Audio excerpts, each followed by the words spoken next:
निमेश ठाकर.com के निमेश ठाकर। निमेश जी, good afternoon. 89 स्वदेश पर आपका बहुत स्वागत है। गुरप्रीत बात कर रही हूँ। निमेश जी, शुरुआत करने से पहले एक तो आपसे मार्केट चेक लेना चाहेंगे।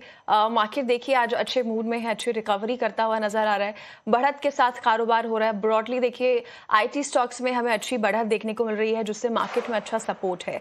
साथ ही जियो फाइनेंस के रिजल्ट्स अच्छे आए हैं, स्ट्रॉन्ग क्वार्टर अर्निंग्स के चलते मार्केट को सपोर्ट मिल रहा है। स्टॉक में करीब 5% से ज्यादा की बढ़त देख पा रहे हैं। रिलायंस इंडस्ट्रीज के रिजल्ट्स को लेकर भी एक ऑप्टिमिज्म बना हुआ है मार्केट में। कई फैक्टर्स हैं जो इस वक्त मार्केट को सपोर्ट कर रहे हैं, लेकिन साथ ही देखिए वीकेंड भी है, 2 दिन है आगे, छुट्टी है और जियोपॉलिटिकल टेंशंस भी बढ़ते हुए नजर आ रहे हैं। तो ऐसे में क्या सेकेंड हाफ में इन्वेस्टर्स कॉशियस रहते हुए नजर आएंगे, एक डाउन टर्न देखने को मिल सकता है, या ये मोमेंटम बरकरार रहते हुए देखते हैं आप? और साथ ही जेएसडब्ल्यू स्टील के रिजल्ट्स भी आने वाले हैं, उसको लेकर आपकी क्या राय है? Very good afternoon Gurpreet. देखिए, मार्केट के अंदर जिस तरह से सेटअप बना है, निफ्टी के अंदर 24,000 का एक अच्छा बेस बन चुका है। और आज जिस तरह से मोमेंटम हम देख रहे हैं कि पिछले 5 दिनों से कहीं ना कहीं अगर आप निफ्टी देखें तो 24,250 के आसपास कहीं एक स्ट्रगल करता हुआ दिख रहा था, वहां पर ब्रेक नहीं मिल रहा था। बट आज के सेशन में वहां पर एक ब्रेकआउट आ गया है और फॉर्मली ब्रेकआउट जो है वो देखने को मिला है। स्लोली एंड स्टेडीली जहां से आप ओपनिंग हुई थी, वहां से मार्केट एक slowly and steadily upper range के तरफ मूव हो रहा है। तो सेटअप जिस तरह से दिख रहा है, एक स्ट्रॉन्ग सेटअप कंसिडर किया जा सकता है। जैसे रिलायंस के रिजल्ट से उम्मीद है, डेफिनेटली पॉजिटिव रिजल्ट से उम्मीद रहेगी। और हिसाब से मुझे लग रहा है कि कहीं ना कहीं रिलायंस में इस तरह इस बार के रिजल्ट में पॉजिटिव सरप्राइज देखने को मिल सकते हैं। मुझे लग रहा है कि कहीं ना कहीं मार्केट के अंदर यहाँ से बाय ऑन डिप्स का मार्केट है और मार्केट में यहाँ से आने वाले दिनों के अंदर एक पॉजिटिव मोमेंटम देखने को मिलेगा। 200 डे एक्सपोनेंशियल मूविंग एवरेज जो 24,400 के आसपास एक रेजिस्टेंस बना रही है, तो यहाँ से और निफ्टी के अंदर 150 पॉइंट की तेजी हम लोग एक्सपेक्ट कर रहे हैं और 24,400 के लेवल शॉर्ट टर्म में दिखाई देंगे कल मंडे या ट्यूसडे के अंदर। ऐसे चांसेस मुझे ज्यादा दिख रहे हैं। बिल्कुल ठीक। तो बाजार पर ये नजरिया निवेश की तरफ से और जो लेवल्स है वो भी आपको बता दिए। चलिए अब शुरुआत करेंगे सवाल जवाब की, और हमारे साथ पहले लाइव कॉलर भी जुड़ गए हैं। निकेश कुमार इस वक्त हमारे साथ है। निकेश जी, बहुत बहुत स्वागत है 89 स्वदेश पर। पूछिए क्या सवाल है। मैम, मेरे पास मदरसन सुमी के 500 शेयर है और वेदांता लिमिटेड का 200 शेयर है। वेदांता लिमिटेड का मेरा खरीद भाव है लगभग 280 रुपए का और मदरसन सुमी का 31 रुपए का है। मैं 2 से 3 साल के नजरिए से रखना चाहता हूँ। बिल्कुल ठीक, लॉन्ग टर्म के निवेशक हैं। और चलिए सीधा एक्सपर्ट के पास ही चलते हैं। निमेश जी, आपने सवाल सुना होगा, 2 सवाल इनके। वेदांता के 200 शेयर बता रहे, 218 का बाइंग प्राइस है।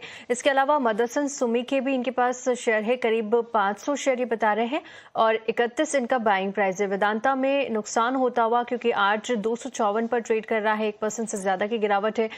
तमाम मेटल पैक पर हम देख रहे हैं पिछले 2-3 दिनों से दबाव ही देखने को मिल रहा है। अब ऐसे में क्या सलाह देंगे वेदांता को लेकर? साथ ही मदरसन सुमी के चार्ट्स कैसे नजर आ रहे हैं आगे के लिए? देखिए, मदरसन सुमी के अंदर एक काफी शानदार वेल्थ क्रिएट की है और एक लॉन्ग टर्म निवेशक है। सेटअप भी अगर लॉन्ग टर्म मार्केट में देखें तो वीकली और मंथली चार्ट्स के ऊपर काफी पॉजिटिव ही सेटअप देखने को मिला है। जिस तरह से सेटअप बना है, मुझे लग रहा है कि आने वाले दिनों के अंदर एक शॉर्ट टू मीडियम टर्म में मदरसन सुमी के अंदर ऊपर कहीं ना कहीं 170 के लेवल देखने को मिल सकते हैं। तो फिलहाल मेरा व्यू जो है वो बुलिश है मदरसन सुमी के अंदर, और मैं आपको होल्ड की राय देता हूँ। 170 के आसपास अगर आता है तो वहां से आप फिर से रिव्यू करवा लीजिएगा, बट फिलहाल आपको होल्ड की राय है। वेदांता के अंदर जिस तरह से आपका बाइंग है, थोड़ा हाई रेंज के ऊपर आपने बाइंग किया है, but all over metal space यहाँ से मुझे जो है वो बुलिश देखने को मिली है और मुझे लग रहा है कि मेटल स्पेस के अंदर यहाँ से आपको होल्ड करना चाहिए। वेदांता में शॉर्ट टू मीडियम टर्म में आपका बाइंग प्राइस आने की उम्मीद मुझे लग रही है। अगर आप स्टॉप लॉस रखना चाहते हैं तो नीचे की तरफ जो सपोर्ट एरिया बन रहा है वो कहीं ना कहीं 240 235 के आसपास का एक सपोर्ट एरिया बन रहा है। तो मेरी राय यही रहेगी कि आप 230 का एक स्टॉप लॉस जरूर से फॉलो कीजिएगा और 230 के स्टॉप लॉस से भी आप होल्ड कीजिए। शॉर्ट टर्म में आपका बाइंग प्राइस 280 का है, वो देखने को मिल सकता है। तो दोनों स्टॉक्स को लेकर होल्ड की सलाह आती हुई और लेवल्स भी आपको बता दिए हैं। चलिए आगे बढ़ते हैं। एक लाइव कॉलर हमारे साथ जुड़े हैं, सुजीत कुमार। सुजीत, गुड आफ्टरनून, कहाँ से बात कर रहे हैं आप? गुड आफ्टरनून मैम, मैं दिल्ली से बोल रहा हूँ। जी, बताइए सुजीत, क्या क्वेरी है? मेरा ना दो शेयर है। एक तो आरवीएनएल का मेरे पास 350 शेयर है, 310 रुपए के हिसाब से, और एक है IRFC। दूसरा कौन सा स्टॉक बताया आपने? IRFC। ठीक है, IRFC ठीक है, इसका है 600 शेयर है मेरे पास। 130-31 रुपए के मतलब एवरेज इसमें। तो ठीक इसको है, मेरे को अभी होल्ड करना है या मेरे को निकलना है इसमें से, या क्या है, थोड़ा सा इसका ठीक है। पता है? दोनों स्टॉक्स पर आपको सलाह दिलवा देते हैं। नजरिया क्या है, शॉर्ट टर्म, मिड टर्म या लॉन्ग टर्म? कोई प्रॉब्लम नहीं है। अगर मैं लंबा भी चलना है तो चल लेंगे, कोई इसलिए लॉन्ग टर्म में भी। लेकिन इसका आगे का फीचर क्या है वो मेरे को थोड़ा ठीक है, समझना है।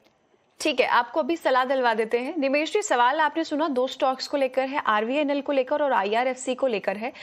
दोनों पर क्या सलाह बनती है? इस वक्त हम देख पा रहे हैं आईआरएफसी में देखिए लगातार एक डाउनवर्ड मोमेंटम जारी है, अपने 52 वीक लो के आसपास भी चल रहा है।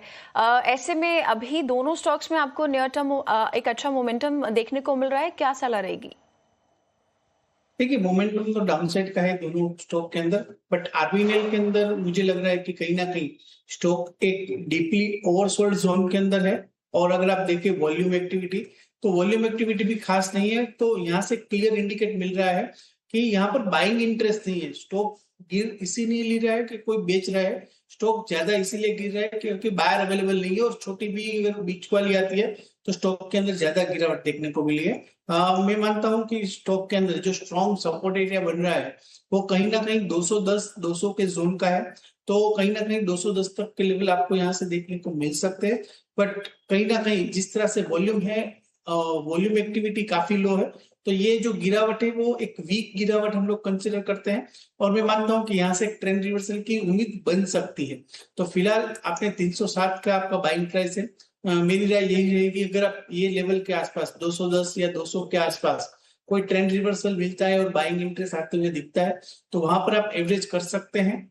मुझे लग रहा है कि कहीं ना कहीं आने वाले 6 महीनों के अंदर यानी बजट तक आपका बाइंग प्राइस के अंदर एवरेज जो बाइंग प्राइस रहेगा वो आते हुए देखने को मिल सकता है। तो फिलहाल मेरा नजरिया है आपको होल्ड का है, सेटअप वीक है, और ट्रेंड रिवर्सल मिलने के बाद आप यहाँ से बाय कर सकते हैं। स्ट्रॉन्ग सपोर्ट एरिया जो है 210 और 200 के रेंज का है। बिल्कुल ठीक, तो ये सलाह इन दोनों ही शेयरों पर आती हुई और आगे बढ़ेंगे, अगले कॉलर को शामिल करेंगे। लविश मोदी हमारे साथ जुड़े हैं। लविश, हाय, गुड आफ्टरनून, कहाँ से बात कर रहे हैं आप और क्या सवाल है? मैं कोटा राजस्थान से बात कर रहा हूँ। बहुत बढ़िया, किस तरह का माहौल चल रहा है फिलहाल कोटा में? अच्छा माहौल है मैम।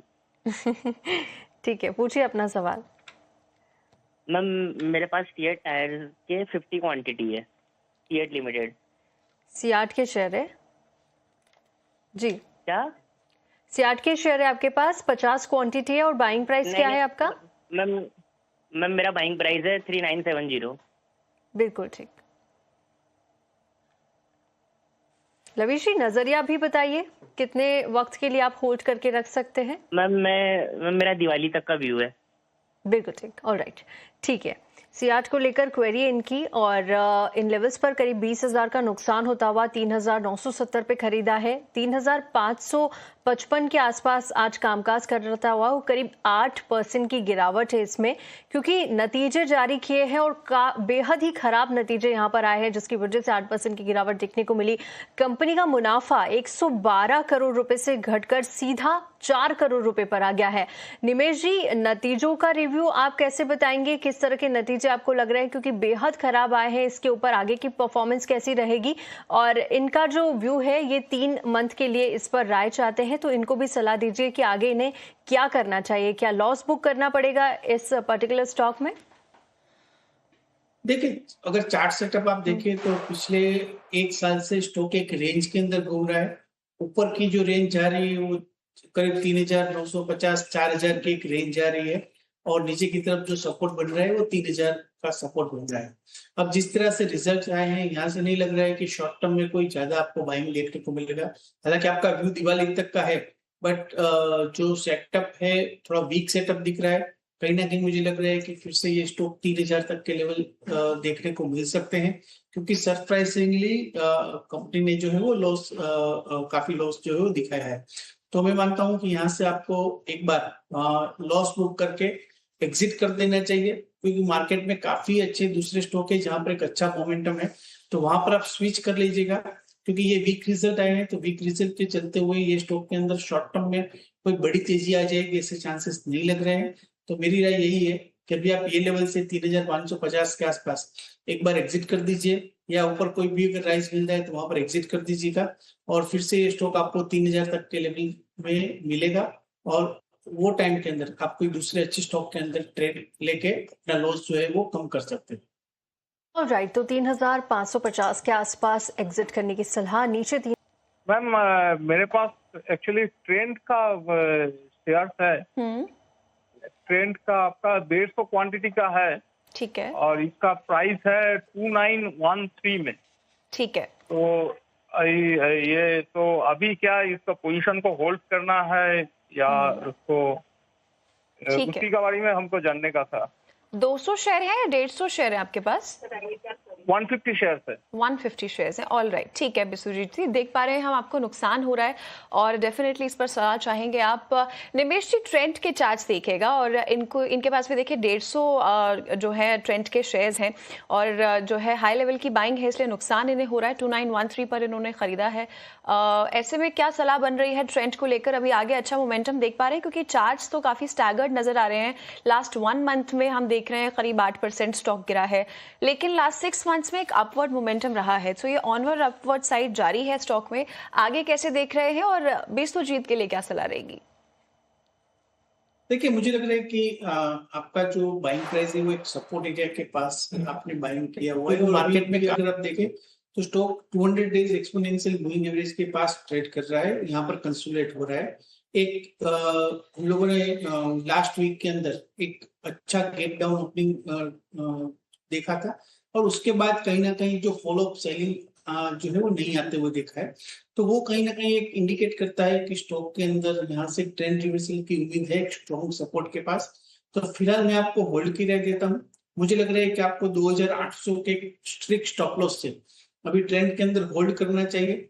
यहाँ से उम्मीद है एक ट्रेंड रिवर्सल की, और मुझे लग रहा है कि कहीं ना कहीं शॉर्ट टर्म में 3100 तक का बाउंस ट्रेंड के अंदर देखने को मिलेगा। तो आप 3100 के आसपास फिर से आगे की रणनीति जो है वो रिव्यू करवा लीजिएगा। बट फिलहाल 2800 के स्ट्रिक्ट स्टॉप लॉस से ट्रेंड के अंदर मैं आपको होल्ड की राय देता हूँ। 3100 तक के शॉर्ट टर्म लेवल देखने को मिल सकते हैं। ऑलराइट, तो एक स्ट्रिक्ट स्टॉप लॉस के साथ फिलहाल इन लेवल्स पर ट्रेंड में होल्ड करने की सलाह। चलिए आगे बढ़ेंगे, और अगला जो सवाल है वो यूट्यूब के जरिए हमें मिल रहा है। संजय मलिक का सवाल है, लेमन ट्री होटल्स के शेयर इनके पास 200 शेयर इन्होंने लेकर रखे हैं, और इन्होंने जो एंट्री ली थी वो करीब 123 रुपये के आसपास की है। इनका कहना है कि इन लेवल्स पर क्या ये और एड ऑन कर सकते हैं, और जो व्यू है वो आने वाले दिनों के लिए होगा। साथ ही 3 साल से फिलहाल ये होल्ड करके चल रहे हैं। 111 पर कामकाज करता हुआ 2 से 2.25% की गिरावट है, और इनकी बाइंग प्राइस से थोड़ा नीचे आ चुका है। करीब 2200 के आसपास का लॉस हो रहा है इन्हें लेमन ट्री होटल्स में। ऐसे में आप क्या सलाह देंगे निमेश जी, क्या करना चाहिए? क्या आगे भी होल्ड करके रखे लेमन ट्री को?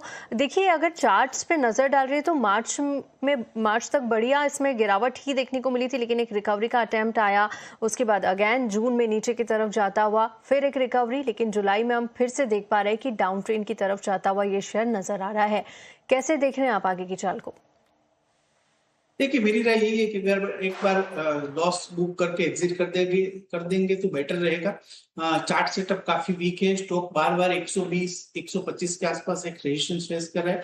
तो जब तक कि 125 के ऊपर नहीं निकलता है तब तक कोई बड़ा मूव नहीं आएगा, और बेटर है कि यहाँ से एक बार लॉस बुक करके एग्जिट कर दीजिएगा, और जहां पर मोमेंटम अच्छा है वो स्टॉक के अंदर मूव कीजिएगा। ये स्टॉक के अंदर इतना लंबा होल्ड करने की कोई जरूरत नहीं है। जहां पर मोमेंटम है वहां पर स्विच कर दीजिएगा तो बेटर स्ट्रेटेजी कंसिडर हो जाएगी। तो फिलहाल ये लेवल से मैं आपको एग्जिट की राय देता हूँ, और 125 के ऊपर फ्रेश एंट्री आप ले सकते हैं। ठीक है, तो लेमन ट्री होटल्स को लेकर ये सलाह बनती हुई निमेश जी की तरफ से। और चलिए इसी के साथ बहुत बहुत शुक्रिया निमेश जी हमारे साथ शो में जुड़ने के लिए, और तमाम स्टॉक्स पर अपनी रिकमेंडेशंस देने के लिए बहुत बहुत शुक्रिया।